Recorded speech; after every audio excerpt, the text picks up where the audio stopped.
Buenas tardes a todos los que nos ven.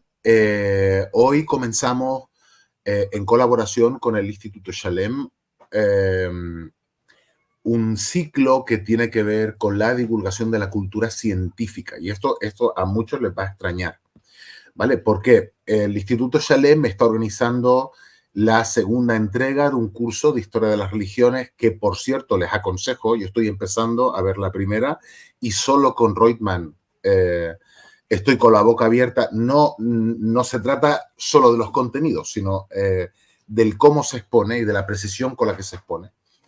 Es más que recomendable.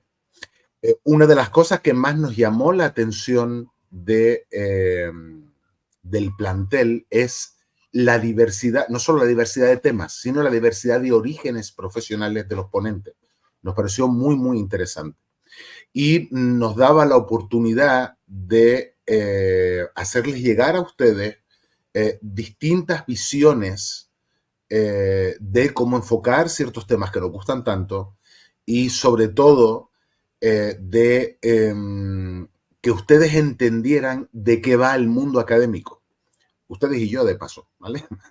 ¿De qué va el mundo académico? ¿Por qué? Porque hay gente que está empeñada en pensar que los académicos trabajan con el objetivo desde decir a los teólogos y no tiene absolutamente nada que ver, ¿vale? Entonces, mi primera pregunta bueno, si alguno de ustedes no conoce al doctor Feinstein, permítame decirle muy brevemente que es una persona que se formó en Buenos Aires, en la Hebrea de Jerusalén, en la Autónoma de México, que además cursó estudios rabínicos, en fin, ha hecho estudios de Cábala, ha dado cursos de Cábala, que tiene un currículum impresionante. Y además de varios cargos y muchísimas publicaciones propias y en colaboración. Y tiene, por cierto, tiene varias conferencias muy interesantes en Internet. Por ejemplo, sobre la historia judía, vi una recientemente que le felicito porque me abrió mucho la mente sobre el tema. Además, actualmente bueno, o fue por lo menos hasta hace poco, rector de estudios judaicos en la Universidad Hebraica de México, que es una institución, digamos, ya con cierto renombre, ¿no? No estamos hablando de la Universidad del Lago de no sé qué, ¿vale? Entonces, lo primero de todo, muchas gracias por acceder a la entrevista, doctor Feinstein. Bueno, muchas gracias, Raúl, por la invitación y me parece muy importante tener espacios para poder divulgar cómo los académicos que nos dedicamos a estudiar las humanidades, las ciencias sociales, podamos compartir estas perspectivas al resto de la población, porque en un mundo en que las redes sociales están totalmente abiertas y aparece de todo, desde noticias falsas, distorsiones, ignorancias, porque cualquier persona puede publicar lo que quiera dentro de las redes, creo que es importante lo que las comunidades académicas en distintos temas tienen que aportar sobre temas que aparentemente no son tan académicos, entre comillas, como la física, la química, la biología. Sin embargo, las ciencias sociales y las humanidades son fundamentales para la autocomprensión del ser humano, ¿no? Y por eso me parece muy importante este espacio.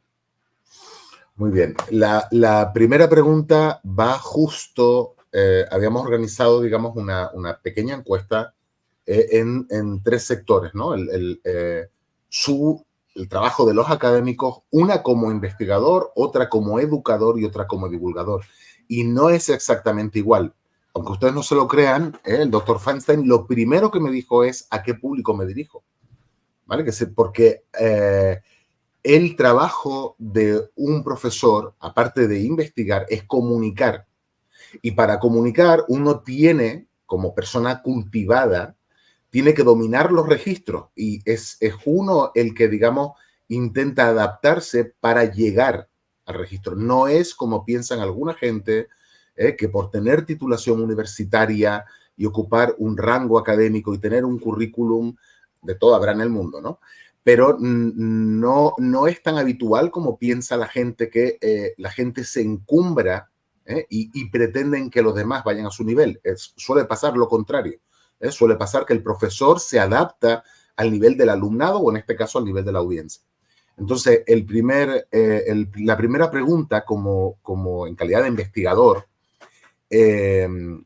cuando escuchamos, incluso aquí en el canal, o el que acceda a revistas de corte científico o el que pueda asistir a congresos y seminarios donde hay más de un profesor, de vez en cuando se producen, digamos, vamos a decir, no coincidencias, ¿no? O sea, divergencias en la... Y aunque en general se suelen respetar las formas, pero es fácil escuchar pues alusiones a los sesgos o a no tener en cuenta fuentes o digamos, al sector profesional, al campo del saber al que uno se ha dedicado mucho tiempo, ¿no? Entonces, todo esto creo que tiene que ver con la honestidad, ¿vale? A mí me preocupa mucho el tema de los sesgos, ¿no? O sea, sesgos que pueden ser culturales, confesionales, institucionales. Me gustaría un poco que nos hablara de todo esto, ¿no? La honestidad como investigador. Digamos, los estudios académicos en las humanidades y las ciencias sociales empiezan, si ustedes quieren, a partir de la Ilustración europea. Ahí nacen estos campos que nacieron por supuesto, con ciertos prejuicios hacia los fenómenos, por ejemplo, el fenómeno religioso y hacia otros fenómenos, pero digamos, estamos hablando de algo que tiene un poco más de 200 años de desarrollo, ¿no? Y por supuesto que ha habido avances, tanto a nivel de conocimientos como de metodologías. Y por supuesto que queda claro que cuando hablamos de ciencias humanas y ciencias sociales, hablamos de ciencias interpretativas, desde figuras como Schleiermacher y como Max Weber, llegando a un antropólogo como Clifford Geertz, que analiza mucho de los fenómenos culturales, y él plantea una metáfora que me gusta. Dice que los seres humanos somos como arañas que estamos suspendidos en las redes de significado que nosotros mismos construimos y producimos o heredamos. Y la tarea de las ciencias sociales y de las humanidades son ciencias interpretativas, hermenéuticas. Uno tiene que comprender no solamente la parte objetiva, sino los porqués, ¿no? Y los significados que los actores atribuyen a su acción. Entonces, por un lado, hay que entender que todas las ciencias humanas son ciencias, a diferencia de la física o de la biología, que necesitan la comprensión del sujeto que está dentro de la acción. Segundo, sabemos que todos tenemos sesgos. Es decir, el ser humano, después de Nietzsche, después de Marx, después de Freud, todos tenemos aspectos inconscientes o que tienen que ver. Y lo que se acostumbra a hacer actualmente es poner sobre la mesa quién eres para que quede claro desde qué perspectiva hablas.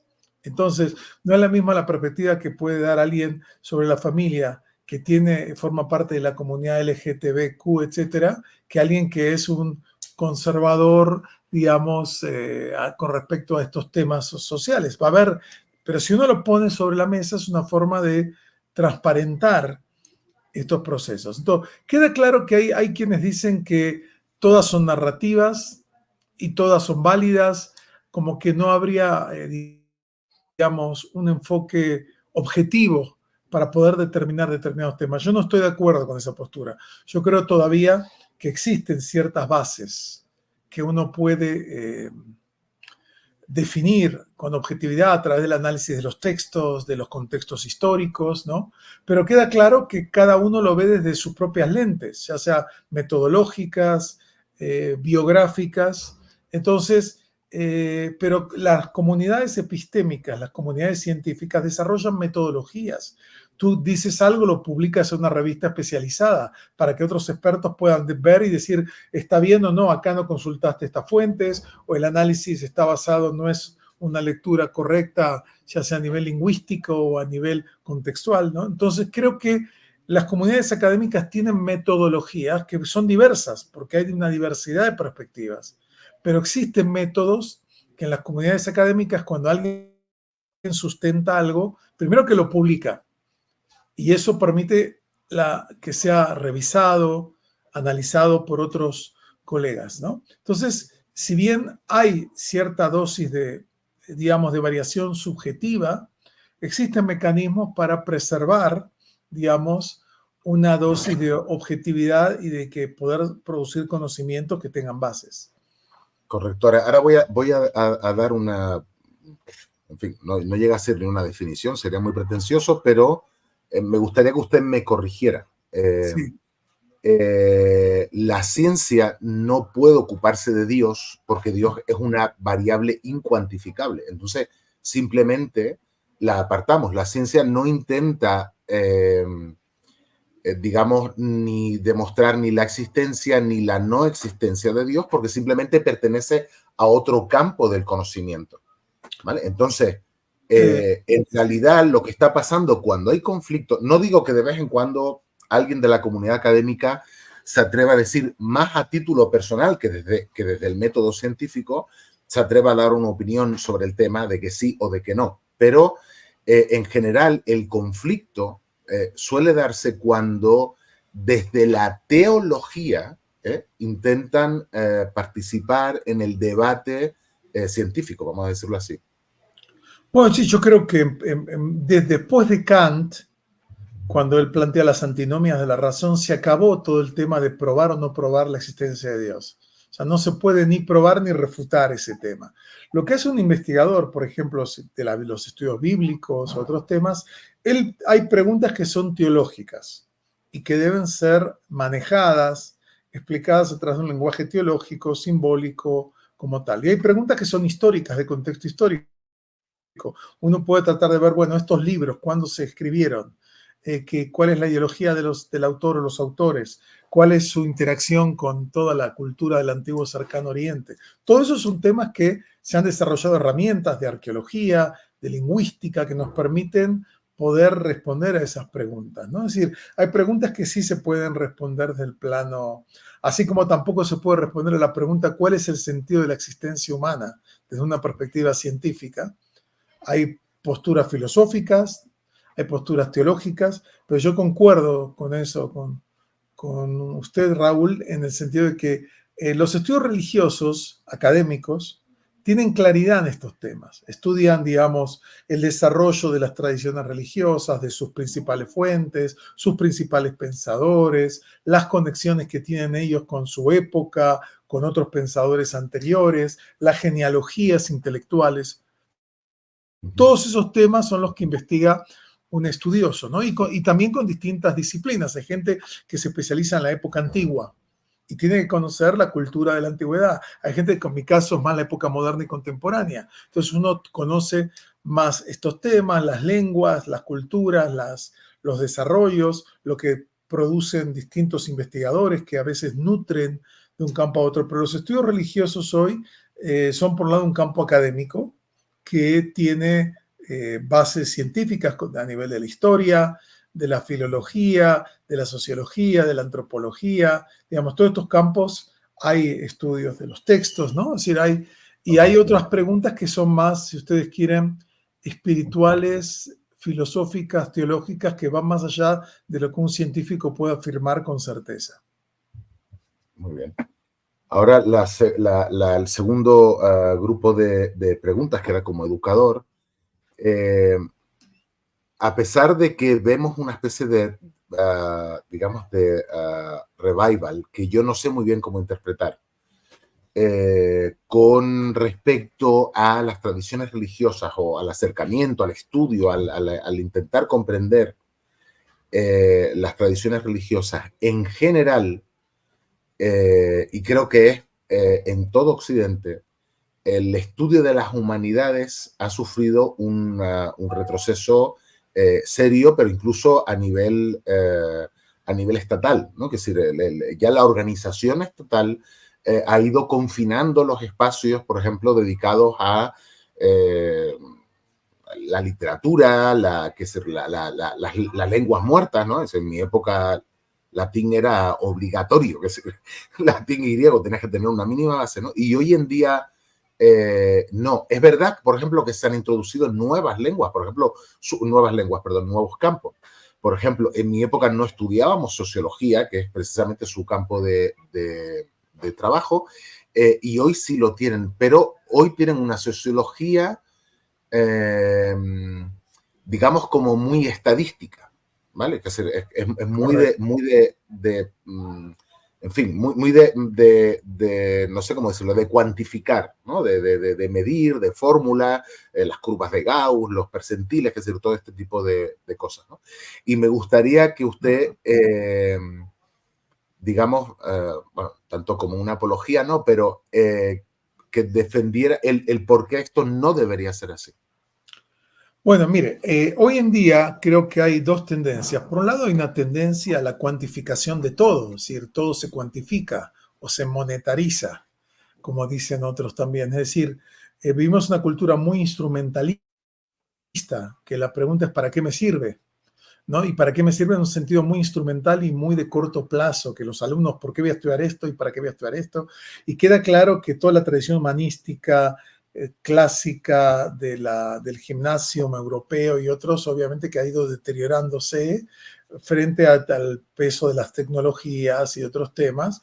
Además que en muchas universidades vemos una reducción de alumnos que quieren estudiar humanidades porque buscan carreras que sean más redituables, tanto en lo económico como en otros ámbitos. Eso es cierto, pero por otro lado creo que estamos entendiendo que conocimiento no equivale a sabiduría y que, como lo decía nada menos que un apologista, diría, de la modernidad, como Zygmunt Bauman, un crítico, un sociólogo, un filósofo, él plantea, dice que ahora me doy cuenta que el exceso de información es peor que la falta de información.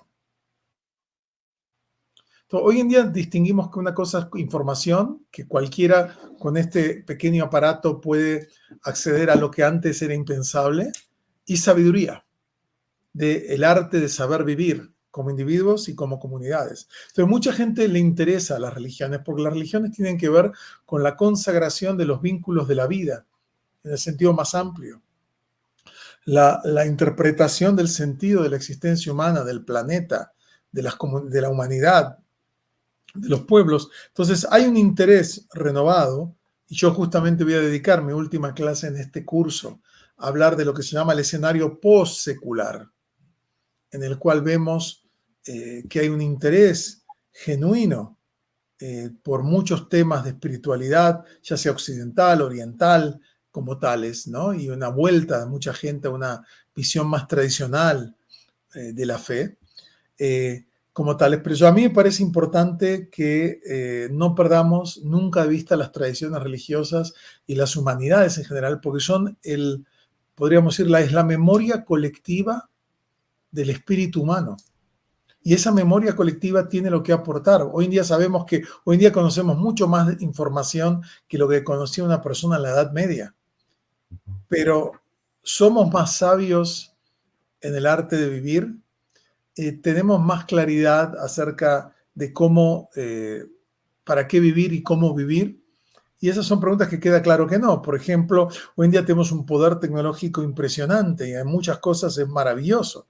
Pero por otro lado nos damos cuenta de que estamos destruyendo equilibrios muy frágiles de los ecosistemas y el calentamiento global y todo lo que sabemos que pone en riesgo la propia existencia humana. Entonces, creo que hay una sabiduría en los pueblos antiguos y en el desarrollo de estas tradiciones espirituales religiosas acerca de nuestro vínculo con el planeta, nuestro vínculo con los otros seres humanos, que mucha gente dice por ahí acá hay algo que perdimos y que sería bueno recuperarlo si queremos garantizar la supervivencia del planeta. Tiene cierto tinte dramático, diría, ¿no? Es decir, nos damos cuenta que el mundo, como decía un pensador judío contemporáneo, Abraham Yoshua Heschel, dice, el mundo no va a perecer por falta de conocimiento, pero puede perecer por falta de amor. Y lo estamos viendo. Sí, yo a mis alumnos les digo, mira, hablar bien es importante porque uno habla consigo mismo. Si ustedes no son capaces de verbalizar lo que ustedes están sintiendo, de describir lo que están sintiendo, yo tengo alumnos que muchos son adolescentes, ¿no? Entonces, digo, ya la edad de ustedes siempre fue difícil, porque están en un baño de hormonas continuo. Es como si fuera una esquizofrenia temporal, ¿no? Si ustedes no son capaces de verbalizar las cosas que pasan, ni siquiera ustedes ni van a poder entenderse, ni van a poder pedir ayuda. O sea, no son capaces de recibir consejos. Digo, si ustedes descubren, por ejemplo, yo soy profesor de arte y les hablo mucho de literatura y les hablo mucho pues de música antigua, y digo, si ustedes descubren que la experiencia humana es o sea, que somos una especie con una gran experiencia humana, sus posibilidades de ser feliz se multiplican, porque son más sensibles a más estímulos, ¿no? Correcto, bueno, es que cuando uno amplía sus horizontes culturales e intelectuales, vive más vidas, puede vivir una riqueza maravillosa, ¿no? de vidas.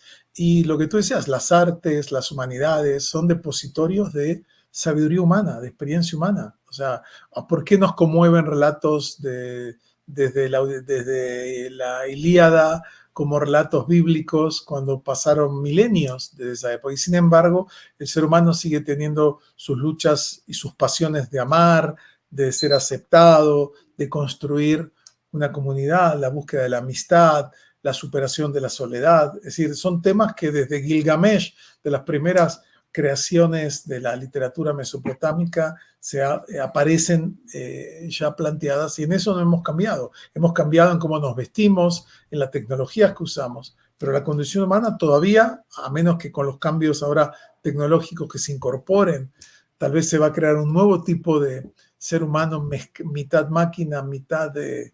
Pero al día de hoy... Da vértigo eso. La, A ver, como profesor también me gustaría que dijera, porque he oído esto se oye mucho en el campo farmacéutico, por ejemplo, ¿no? Pero he oído muchas críticas en el sentido de que el trabajo de algunos investigadores se ve comprometido porque realmente no hay libertad de cátedra. Bueno, a mí me parece fundamental que exista libertad de cátedra y también que exista responsabilidad educativa. Es decir, mi experiencia es que a veces cuando uno usa métodos críticos a gente que viene de una tradición conservadora, se les mueve un poco el piso, se les tambalea creencias simples. Y yo siempre lo que les planteo a nuestros alumnos de nuestra maestría en estudios judaicos es que es verdad que puede ser que ciertas creencias que eran un tanto simplistas pueden ser cuestionadas por los hallazgos académicos, etcétera, pero eso lo que te va a obligar es a llegar a una síntesis más plena, más alta, más elevada, conceptualmente y espiritualmente, ¿no?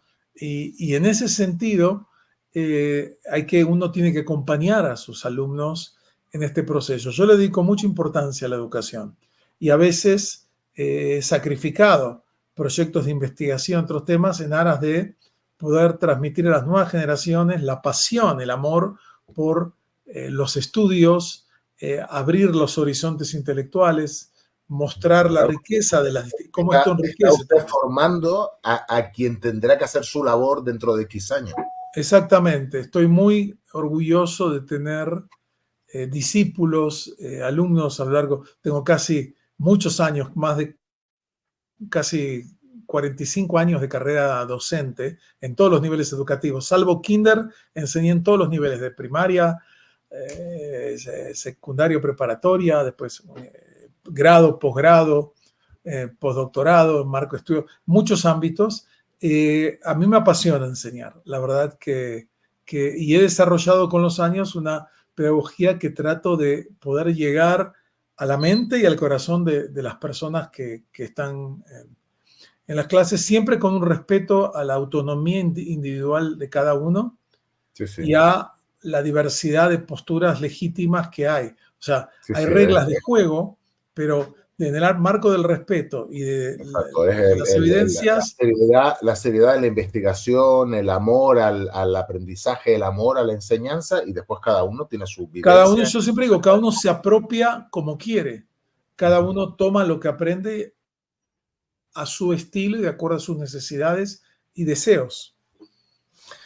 Muy bien. Ahora, digamos, ya entraríamos en el tercer bloque antes de hablar específicamente del curso del Instituto Shalem. El papel de la divulgación.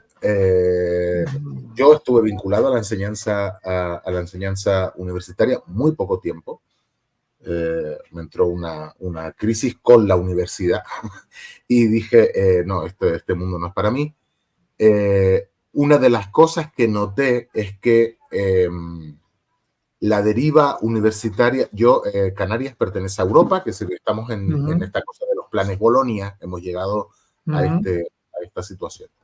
En aquella época todavía no habían planes Bolonia, pero ya se veía venir una dinámica en la que el profesor, con esta obsesión de la inspección que tienen algunas administraciones, se burocratiza, ¿no? Entonces, realmente es que no tienes tiempo de dedicar, son tanto los papeles y los formularios y las complicaciones burocráticas, para poder ejercer tu trabajo, que te quitan mucho tiempo. Yo creo que puede ser que eso esté, digamos, en parte detrás de la poca atención que damos, estoy hablando con el plural de cortesía, que damos digamos, los que tenemos formación universitaria, a explicar nuestros temas a quienes no tienen formación universitaria, o teniendo formación universitaria, por lo menos no tienen la de nuestro campo de trabajo. Me gustaría que opinara también sobre esto. Bueno, para mí, en mi opinión, la burocratización de la educación es la muerte de la educación. Yo estoy de acuerdo que yo me considero discípulo del gran pensador judío Martin Buber, que desarrolló toda la filosofía dialógica, ¿no?, en su obra de 1923, El Yo y Tú, una obra clásica y fundamental para entender la filosofía interpersonal. Entonces, yo creo que fundamentalmente educación, como todas las cosas importantes, tiene que ver con el encuentro entre dos personas, el encuentro entre una persona y la sabiduría, las formas simbólicas, cultas que generan lo que generan. Nunca sabe uno qué puede generar. Está abierto a la magia que tiene el encuentro. Entonces yo concuerdo con eso, que a veces hay un formalismo, y conozco colegas que son burócratas del conocimiento, no tienen la pasión, la fuerza, es decir, esos elementos que para mí son centrales, ¿no?, en la educación. Y la divulgación me parece fundamental, porque hay mucha gente inteligente que no necesariamente culminó estudios o tiene estudios en algún área, pero quiere conocer más y quiere escuchar una visión seria, sistemática. Y eso es lo que a mí me ha gustado de este programa de Shalem. Porque este programa, en primer lugar, la idea que desarrollaron las Yusi y Mirta y el equipo de Shalem, de generar un espacio académico pero abierto al público, me parece fundamental. En segundo lugar, la calidad de los colegas que están dentro del equipo, ¿no? Yo veo, soy amigo de dos, del doctor Reutemann, somos amigos hace más de 45 años y colegas de muchos años, y con el doctor Luis Javier Fargeat, uno de los mejores islamistas que hay en el mundo de habla hispana, y otros los conozco a partir del encuentro. Es toda gente de primera calidad. O sea, en primer lugar, es una calidad docente que no siempre uno encuentra. Es decir, en mi opinión, eso es una clave de la calidad del programa. Y hay gente que sabe que tenemos que divulgar, que tenemos que promover, que tenemos que hacer llegar el conocimiento a quienes lo buscan. Igual este no es un programa totalmente abierto, se requiere una licenciatura, o sea, está dirigido a gente que quiere entender, que tiene cierta base, pero lo que me gusta de este programa es que es un programa de alta divulgación, porque hay una divulgación que trivializa el material o lo distorsiona. A mí lo que me parece bueno acá es el equilibrio entre ser riguroso con la investigación, con los métodos, etcétera, y al mismo tiempo saber comunicar, porque como decía un maestro mío, es muy fácil hablar para que no te entiendan, ¿no? A veces alguien se cree arrogante, que sí, usa toda una terminología que nadie lo entiende, y cree que por eso es muy sabio. Lo importante es que uno pueda comunicar con aquel que quiere aprender. Y la terminología la va a ir aprendiendo.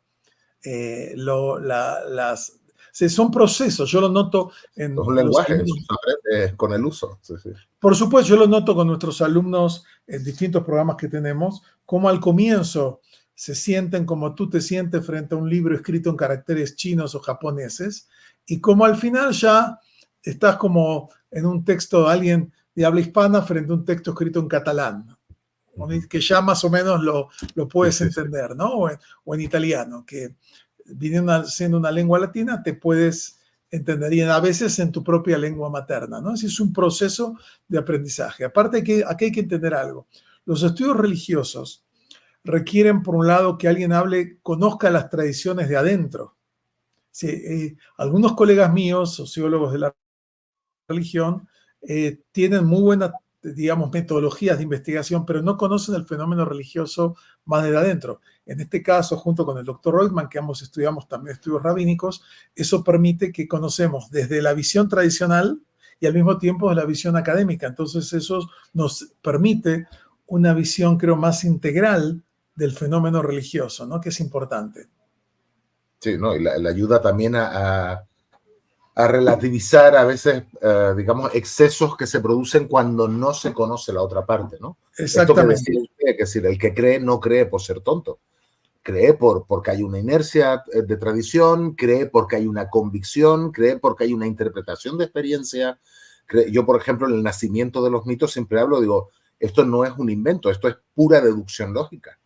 Es decir, si todo está ordenado, alguien lo habrá ordenado, que se le hace de fácil, ¿no? Por supuesto, y el tema de la fe es central en la existencia humana, y lo vemos al día de hoy. Las religiones son importantes porque van más allá de las religiones. O sea, las religiones inciden en la política, en la economía, en la cultura, en los grandes debates que uno ve. Aparece acá y planteos que hicieron gente como Hans Küng y otros, el tema de que si queremos avanzar hacia una paz mundial, sin duda que un papel clave va a ser lo que hagan los líderes religiosos, que pueden promover el odio y la violencia o pueden ser agentes de acercamiento y de convivencia. Entonces, de vuelta, el fenómeno religioso es un fenómeno muy relevante en el siglo XXI.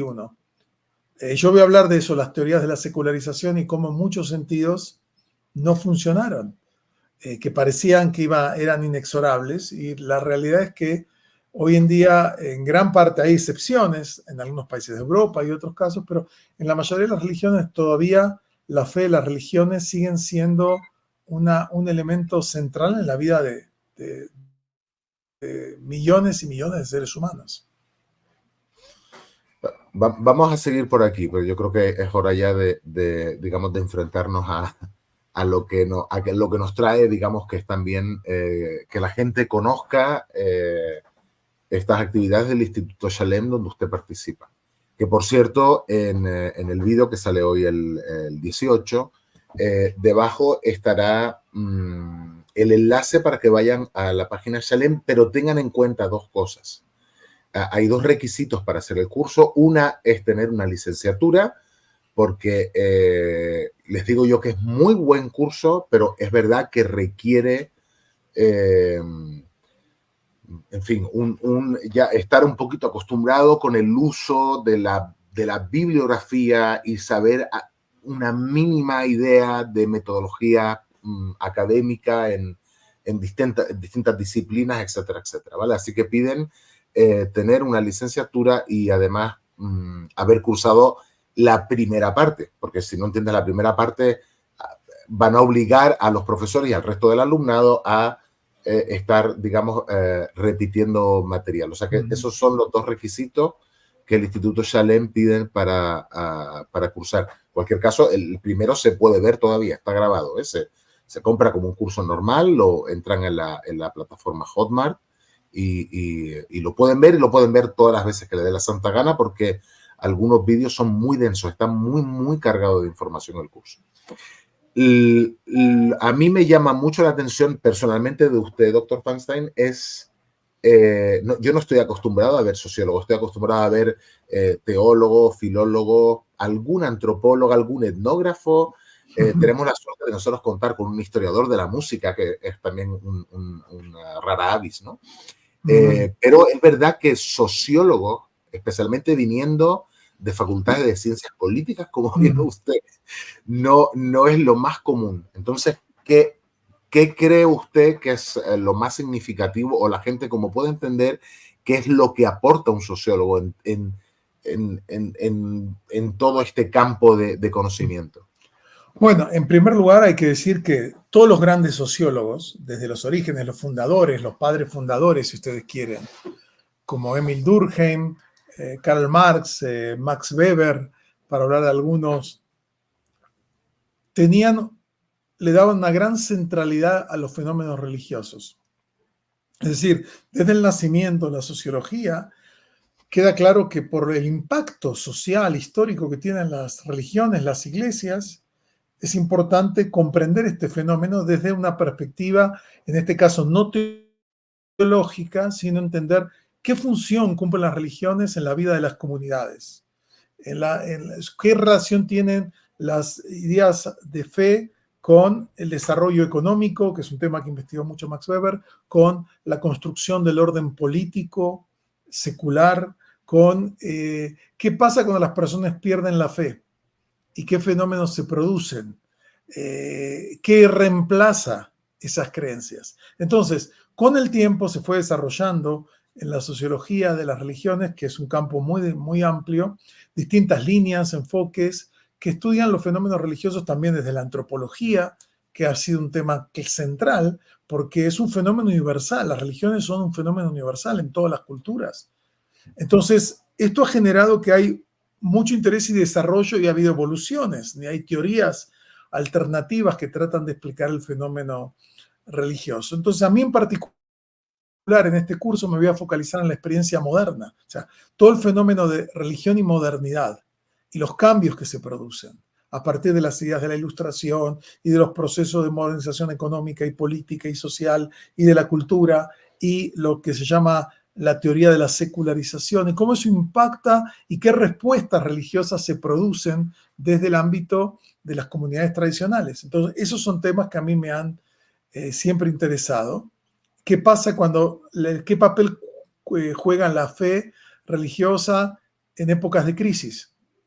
Y vivimos en un mundo en crisis. Entonces, todo esto tiene una gran repercusión y la perspectiva sociológica aporta un ángulo que se suma con los temas más textuales o con los temas más, digamos, desde otras perspectivas. O sea, complementa, no es la única perspectiva, pero complementa y ayuda a entender el papel que juegan las religiones en la vida y la espiritualidad dentro de la vida de las personas como miembros de la sociedad, que es el tema que se focaliza. Si queremos entender todo, la famosa frase, la sola escritura de los humanistas, de eso ya no vale. Es decir, la sola escritura ya no da vale para otras cosas, pero no para entender el fenómeno.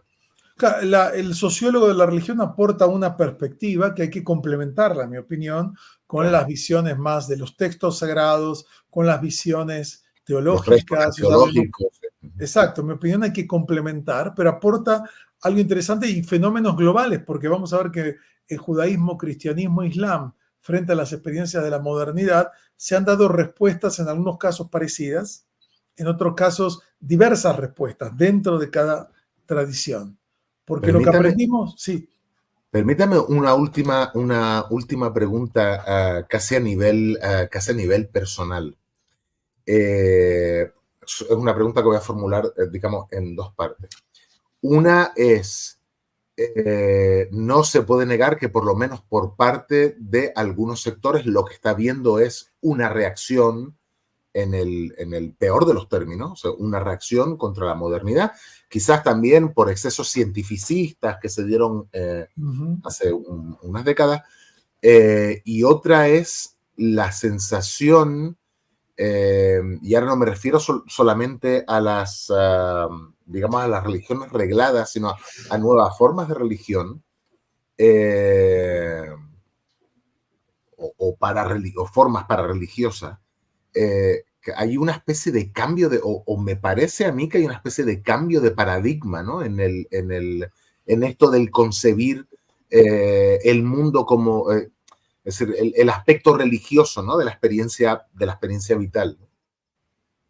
Correcto. Bueno, hay Hace unos 30 años, dos sociólogos, Stark y Bainbridge, dos importantes sociólogos norteamericanos, ellos plantearon que había un error en las concepciones tradicionales, porque lo que tenemos es la secularización, es decir, la religión pierde espacio, pierde poder, pierde influencia, pero eso genera dentro de la propia religión, por un lado, las reacciones fundamentalistas que mencionó, como un término descriptivo, no valorativo, religiones fundamentalistas que se afirman, se aferran a principios y a valores y los ven como inamovibles más allá de lo que pase. Algunos de estos grupos generan estrategias de aislamiento, otros de conquista, otros de violencia, la mayoría no de violencia, pero de reafirmación. Pero junto con esta visión, la dinámica secularización, fundamentalismo y la creación de nuevos movimientos religiosos, o lo que se llama técnicamente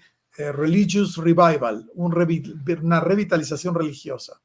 Dentro de ahí hay varios modelos, es decir, la dinámica o lo que se llama la economía religiosa, no en el sentido del dinero, sino en el sentido de las dinámicas del sistema, son diversas. Entonces, hay gente que se aferra con más fuerza y quiere tratar de esa forma vivir en un universo cerrado que le da una seguridad existencial teológica. Hay gente que se abre al mundo y se diluye. Hay gente que busca una combinación con una tensión creativa en la relación con la modernidad y la fe tradicional. O sea, hay distintos modelos, pero hay ciertas respuestas que aparecen. Uno puede ver ejemplos en el mundo cristiano, en el mundo islámico, en el mundo judío, similares, digamos, desde el punto de vista. Eso es lo que trata de analizar los sociólogos.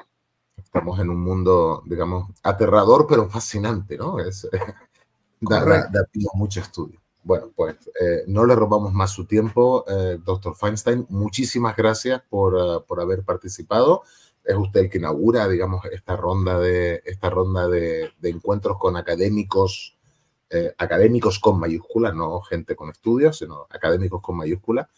Y espero que todos sepan, digamos, apreciar la deferencia que algunos académicos que están muy ocupados están teniendo con nosotros. O sea que, por favor, premien esto con un like, hagan comentarios y si lo tienen a bien, pues difundan.